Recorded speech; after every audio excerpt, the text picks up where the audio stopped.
My name is Jonathan Parks, and welcome to Jonathan's Nature Crafts.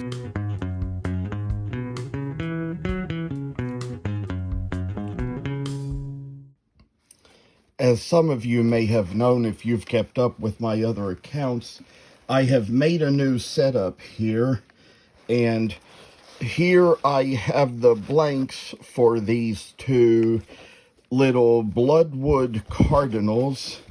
And I'm going to demonstrate, first of all, this way I have that I draw the lines into them. And there's a line here at the top of the wing that kind of separates the wing from the tail on each one.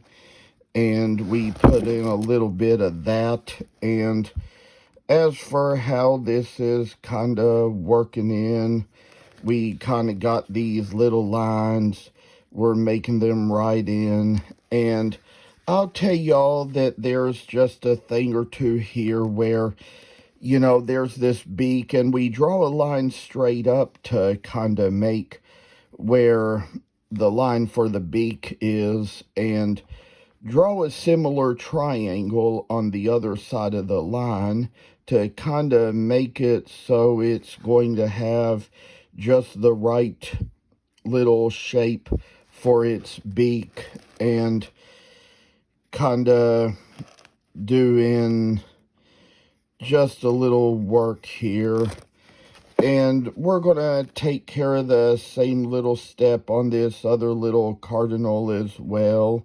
You'll notice when they're kind of cut out on the bandsaw, they'll come out in different little sizes and shapes, just depending on how you cut them. And for this little line, we make this little part of the beak, and I say that there's going to be some other work to come along. Like I say up here, you know, there's probably a place or two where we'll kind of make this little line that goes across just to kind of get the top of the beak on each side and try to get it together like this. And come to think of it, we'll kind of make a little line on the forehead that's kind of right in between here for each one, and then kind of make this other little line where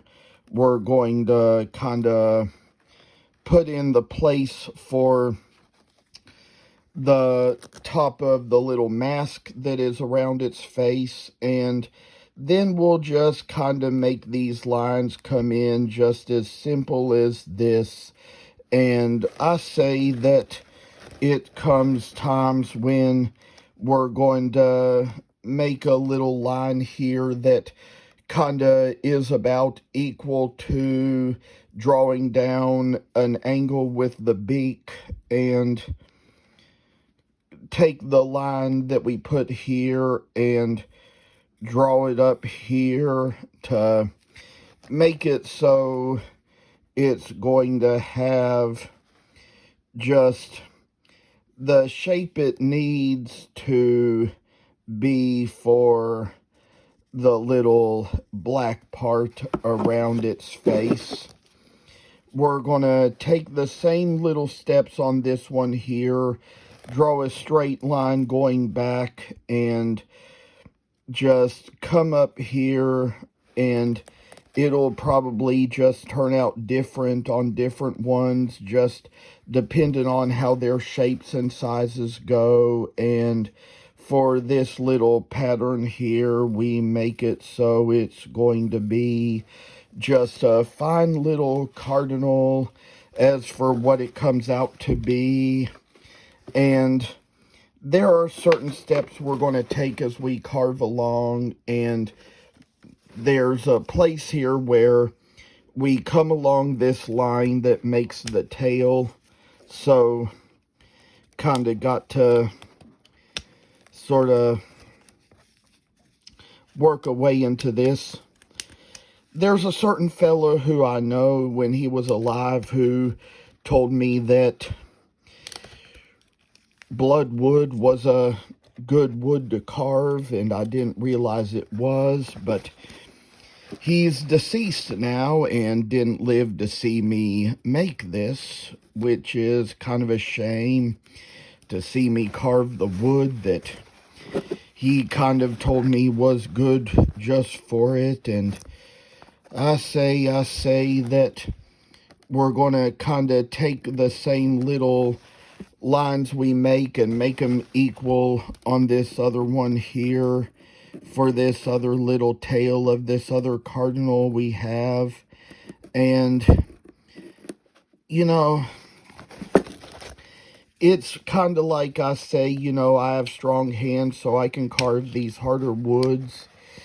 And I'd say this is probably not the best wood I'd suggest for a beginner, but I know one thing for sure, that they say the first thing I ever saw carved from this online was a spoon, and that was what kind of encouraged me to ask if this was a good carving wood, and that was kind of how I found out it was. And so, I mean, I purchased some with an attempt to make some spoons out of it that didn't go too well, but that was all just a matter of what you're best at making.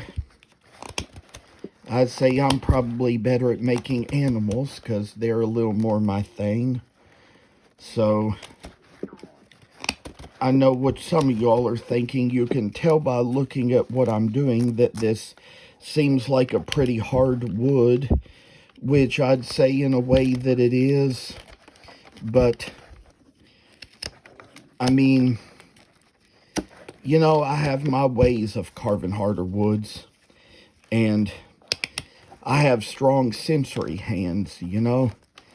Sometimes when you kind of have little sensory issues, it kind of calms you to carve harder woods, because it kind of allows you to put a little more pressure to your hands, like it kind of does me.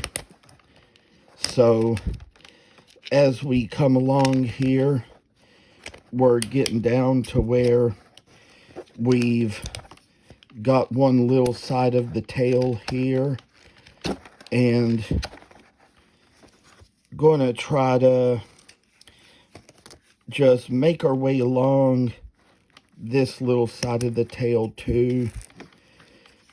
And, you know, it's almost like you're shoring shingles when you kind of do this kind of thing. I've even seen how they do that, you know, make those shingles to go on those old-fashioned roofs out of wood.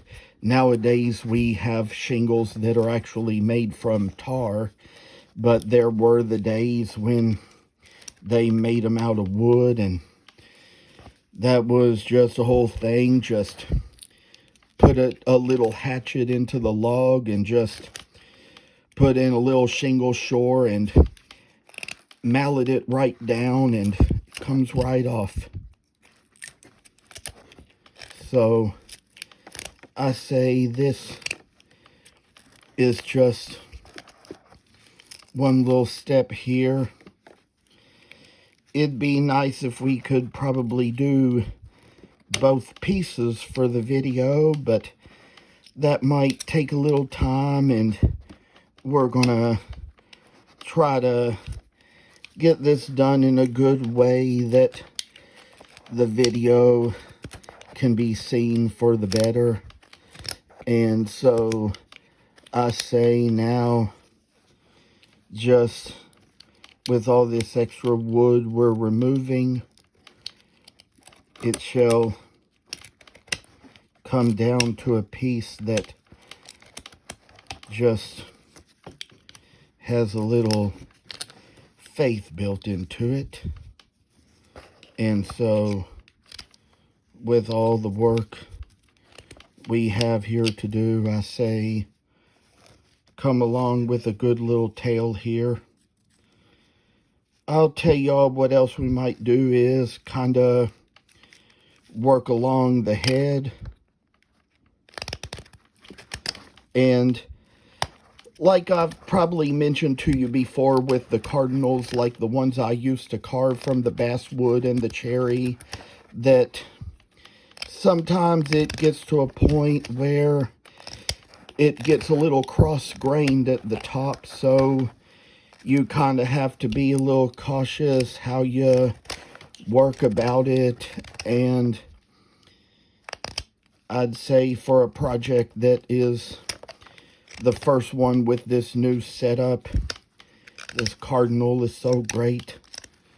Don't know how it's going to always come out for the better in the end, but we know that this is just kind of the way that this will make a little interesting little piece of work to accomplish and to do in our own world. I say that I always find ways, like I say, to work about what I do. And with this little cross grain here, you have to be extra so much more cautious and careful how you manage it, because when it's cross-grained like this, you might chip off a little too much if you're not careful. And I say that with this little step here, we come right in and take it right away. Oh, I say, little joys of wood carving and woodworking shall make us all see a little bright little kind of future ahead of us, just to work at what all we do. And say we just kind of like have a little blessed peace, and most of the time just work away at all the little steps. And I'll tell y'all that sometimes you have to work real hard about it, and we're going to make it happen for us. And here,